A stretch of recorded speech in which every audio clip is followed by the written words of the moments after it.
So this is not the real icon for the most underrated budget app on the market.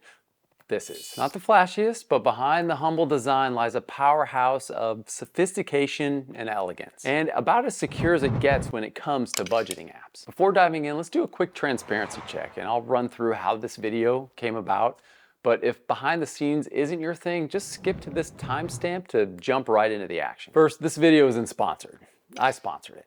But a while back, this guy reviewed and ranked a bunch of budgeting apps. If you haven't seen it, don't waste your time. It went kind of like this. Budgeting app, apps to app, bar graph, app, pie chart, app. And about halfway through, this happened. Today's budget money tracker. Just a simple, clean, intuitive interface. This app deserves a spot on the top row. Today's budget app developers reached out.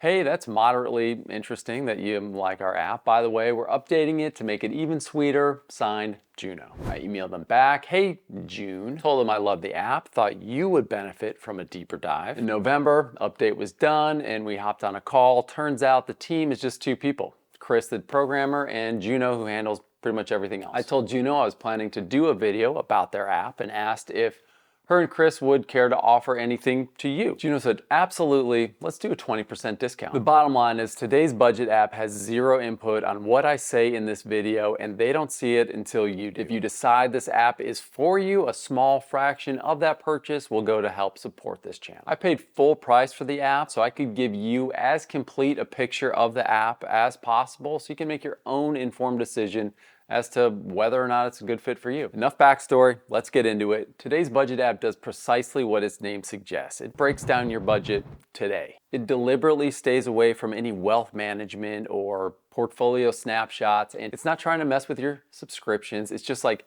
hey, here's how much money you have, and now that you bought that thing or paid for that vacation, here's what's left. So when you go to make an entry, these are your options. We'll start with income. We'll input a salary, say $6,200 a month. Very specific, I know, but it makes math easy for us in just a second because the app automatically shows you what that $6,200 looks like spread out day by day across the month. You can, of course, change that to however often this source of income hits your bank account or create a custom schedule. We'll stick with monthly. I haven't logged any expenses yet, so that $200 rolls over into tomorrow, and then $400 rolls into the following day if that doesn't get spent. Let's add another source of income. Say you sold a thing online from your MySpace page for like $75. Do you want this money to be spread across the month or just kerplunked into today's budget or custom? Let's just kerplunk the whole thing into today's budget, and you can pick which day that is. Today, next week. You can see how you can kind of quarantine money for future spending so it's temporarily out of sight and out of mind if you so choose. Now, let's spend some money. One option is recurring expenses, so let's load it up. Rent is, say, $2,500 a month. Cell phone's up, I don't know, $92. We got Netflix coming in at $15 a month. Today's budget app has most of the categories you'll need, but you can always just go custom if you want to. I'll add in my hot air balloon training. That's about $100 a month. I go every Tuesday. And one last recurring expense, we'll say subscribing to this channel, which costs free? Oh, free. One thing I really like about the expenses side of the app is that expenses can be normal one-time outright expenses, or you can spread the expense out over a few days or weeks. One way to look at it is kind of like borrowing money interest-free from yourself.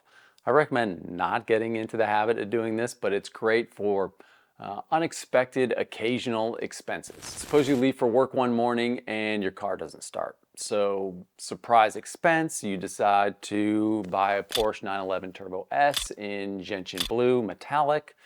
Cool, $200,000. You can just spread that expense over the course of the rest of eternity. It'll be like $1 a day. You probably noticed that during these inputs, I haven't been prompted to link a single account to this app. It's impossible.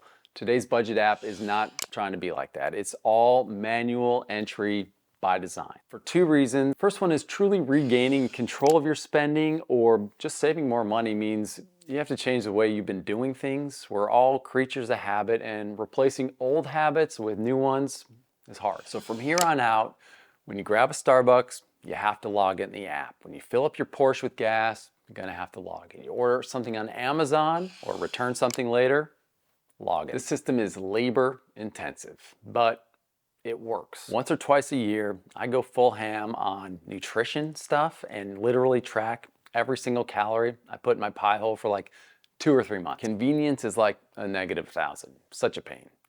Does it deliver results? Every single time. Logging every time money ebbs or flows from your bank account is not convenient, but I promise it will be effective. The app also won't let you link to a bank account because Chris and Juno wanted to protect your privacy. They wanted that to be one of the cornerstones of the app. There's no possibility for a data breach from a third-party vendor, and the app doesn't collect any of your personal data. Good news for you. Bad news for Chris and Juno. They have literally no analytics about how anyone uses their product, none. So the way Juno explained it to me, they have to entirely rely on volunteered user feedback as they make tweaks and improve the experience.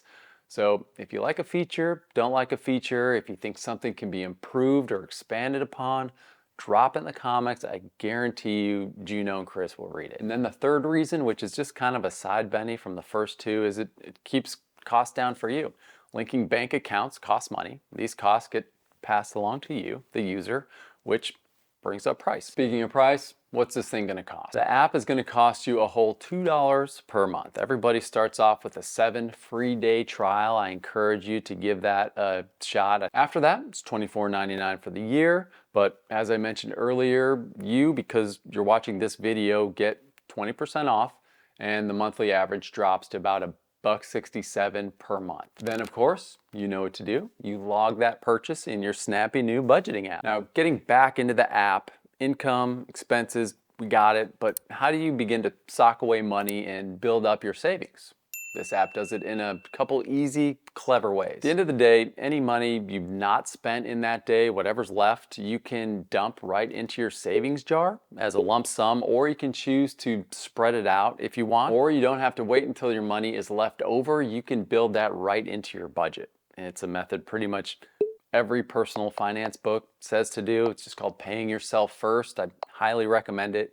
The money gets set aside before you even have a chance to spend it. Then there's also saving for a big expense or future event. So you want to go on vacation to Newark, or you plan to buy next year's iPhone, you need another Porsche, whatever the case is, you can save up for those distant purchases. Now, before we hit some of the cons, let's just run through most of the menus here. For the sake of time, I couldn't drill down to each and every feature of the app, but I think you'll benefit from just a quick drive-by of all the menus. We have the main one that gives you the dose of reality. Then you can toggle over to savings in the top right. Along the bottom, it keeps a running log of transactions if you prefer that visual. And then there are insights, recent activity, savings goals, and it breaks out your spending into other categories. Over in the settings, you can create separate wallets. This could be handy for a bunch of reasons. One might be that you just don't want to commingle your personal expenses and business expenses, so you have different wallets set up for all those transactions. And you also get a dedicated watch app. There's a separate widget, and it shows you how to set up a shortcut on your phone. Like I mentioned at the top, simple but sophisticated. The first potential con is that when I input expenses, there's an extra step of picking a category. It's just a tiny point of friction. It got easier the more I did it and where I figured out where all the categories were.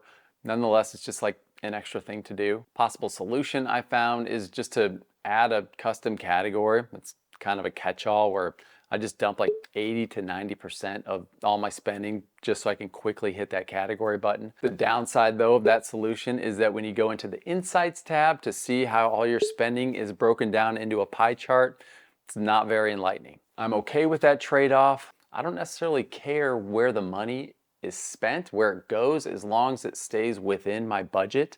And that's just how I found I've been using the app. And the home screen, I love the clean colors, the aesthetic. It's just so simple. It's pleasing to see the way the numbers move. I'm a sucker for that stuff. Very visually interesting. I would also love to see if I could look out a couple more days. If I logged a future expense that was, say, 5 or 6 days away, I would like to be able to zoom out to see that expense coming down the pike. I think this app is well worth at least the 7-day free trial. But if you prefer to be more hands-off and need a wide array of features that is also going to come with a heftier price tag, check out this video. I pitted these two powerhouse apps head to head together in a battle to the death. Thanks for watching.